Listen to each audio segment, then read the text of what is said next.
ایک حدیث شریف شعب الایمان حدیث شریف کی ایک کتاب ہے، اس میں ایک حدیث ہے، اللہ کے نبی صلی اللہ علیہ وسلم ایک مرتبہ وضو فرما رہے تھے۔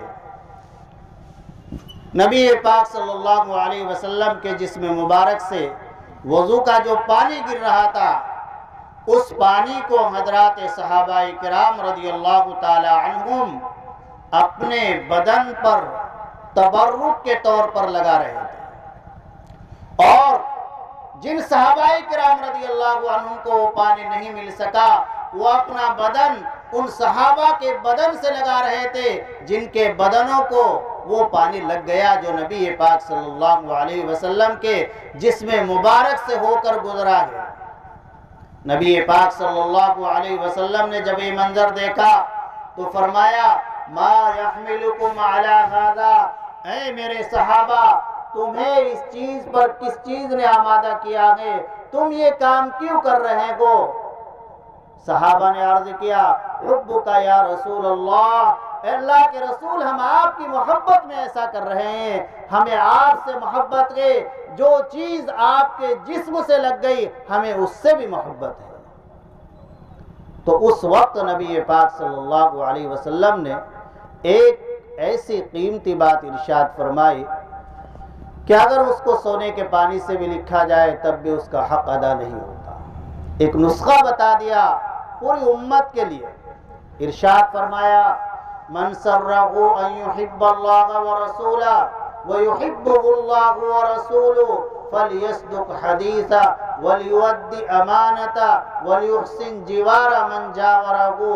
ارشاد فرمایا جو آدمی یہ چاہتا ہے اور اس بات سے خوش ہوتا ہے کہ وہ اللہ اور اللہ کے رسول سے محبت کرے، اس کے دل کے اندر اللہ اور اللہ کے رسول کی محبت پیدا ہو جائے اور وہ اللہ اور اللہ کے رسول کا محبوب بن جائے۔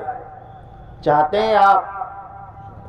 سب چاہتے ہیں، کون نہیں چاہتا کہ میرے دل کے اندر سب سے زیادہ محبت اللہ کی ہو، اللہ کے رسول کی ہو، اور میں اللہ کا محبوب بندہ بن جاؤں، اللہ کے رسول کا محبوب امتی بن جاؤں۔ کون نہیں چاہتا؟ سب چاہتے ہیں۔ تو نبی پاک صلی اللہ علیہ وسلم نے اس نعمت کے حاصل ہونے کے لیے فرمایا کہ 3 کام کر لو، اللہ اور اللہ کے رسول کی محبت دل میں پیدا ہو جائے گی اور اللہ کے محبوب بن جاؤ گے، رسول اللہ کے محبوب امتی بن جاؤ گے۔ ارشاد فرمایا پہلا کام ہے فَلْيَصْدُقْ حَدِيثَهُ، سچ بولو، جھوٹ نہ بولو۔ آج ہم اپنی زندگی کا جائزہ لیں، ہم بات بات میں جھوٹ بولتے ہیں۔ جھوٹ سخت ترین گناہ ہے، اکبر الکبائر ہے، بہت بڑا گناہ ہے۔ حدیث پاک کے اندر آتا ہے جب کوئی بندہ جھوٹ بولتا ہے تو اس کے منہ سے ایسی بدبو نکلتی ہے کہ فرشتے بھی اس بدبو کی وجہ سے میلوں دور چلے جاتے ہیں۔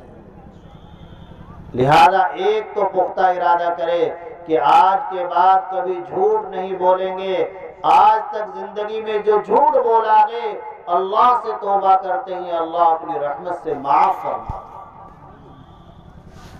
دوسری بات ارشاد فرمائی وَلْيُؤَدِّ أَمَانَتَهُ، جس کی جو امانت ہے، جس کا جو حق ہے اس کو ادا کر دے، اس کی ادائیگی میں ٹال مٹول نہ کرے، اللہ کا محبوب بن جائے گا، رسول اللہ کا محبوب امتی بن جائے گا، اللہ اور رسول کی محبت دل میں پیدا ہو جائے گی۔ وَلْيُؤَدِّ أَمَانَتَهُ۔ آج ہمارا حال یہ ہے کسی سے ہم نے کوئی چیز لے لی تو اس کو واپس کرنے میں ٹال مٹول کرتے ہیں، واپس کرنے کا نام نہیں لیتے ہیں، اس بیچارے کو پریشان کر دیتے ہیں، بجائے اس کے کہ ہم اس کا احسان سمجھے اسے بھکاری بنا دیتے ہیں۔ آج ہمارا حال یہ ہے۔ بخاری شریف میں 7 مقام پر ایک واقعہ ہے، اللہ کے نبی صلی اللہ علیہ وسلم نے سنایا کہ ایک شخص کو قرض کی ضرورت پیش آئی، وہ دریا کے دوسرے کنارے پہنچا، ایک شخص سے ملا اور اس سے کہا کہ مجھے 1000 اشرفیوں کی ضرورت ہے۔ 1000 اشرفیوں کی قیمت اس زمانے میں کروڑوں بنتی ہے۔ اس نے کہا ٹھیک ہے 1000 اشرفیے دے دوں گا، لیکن کوئی گواہ لاؤ۔ اس نے کہا یہاں میرا کوئی جاننے والا نہیں، میرا گواہ اللہ ہے۔ اس شخص نے کہا اچھا کوئی ضامن لاؤ۔ کہنے لگا ضامن بھی اللہ ہے۔ چنانچہ اس نے 1000 اشرفیہ حوالے کر دی۔ مدت متعین ہو گئی۔ اب وہ متعینہ مدت آ پہنچی، اس شخص نے اپنی ضرورت کو پورا کیا۔ متعینہ مدت پر دریا کے کنارے پہنچا قرض واپس کرنے کے لیے مقررہ وقت پر۔ وہاں دیکھتا ہے کوئی کشتی موجود نہیں ہے۔ بڑا پریشان ہوا کہ وعدہ خلافی ہو جائے گی، ہم نے تو وعدے کو کوئی اہمیت ہی نہیں دے رکھی۔ وعدہ خلافی کرنا منافق کی علامت ہے۔ چنانچہ اسے ایک سوکھی لکڑی نظر آئی۔ اس نے 1000 اشرفیوں کی تھیلی اس سوکھی لکڑی کو پھاڑ کر اس کے اندر رکھی اور اللہ کا نام لے کر دریا میں ڈال دی کہ اے دریا تو اللہ کے حکم سے چلتا ہے، وقت پر قرض کی ادائیگی میں تو رکاوٹ بن رہا ہے، اب تیری ذمہ داری ہے کہ یہ قرض اس کے صاحب تک پہنچا دے۔ اب دیکھیے وزن رکھا ہوا ہے، لکڑی ڈوب جانی چاہیے لیکن نہیں ڈوبی۔ چنانچہ ادھر وہ شخص بھی انتظار میں تھا۔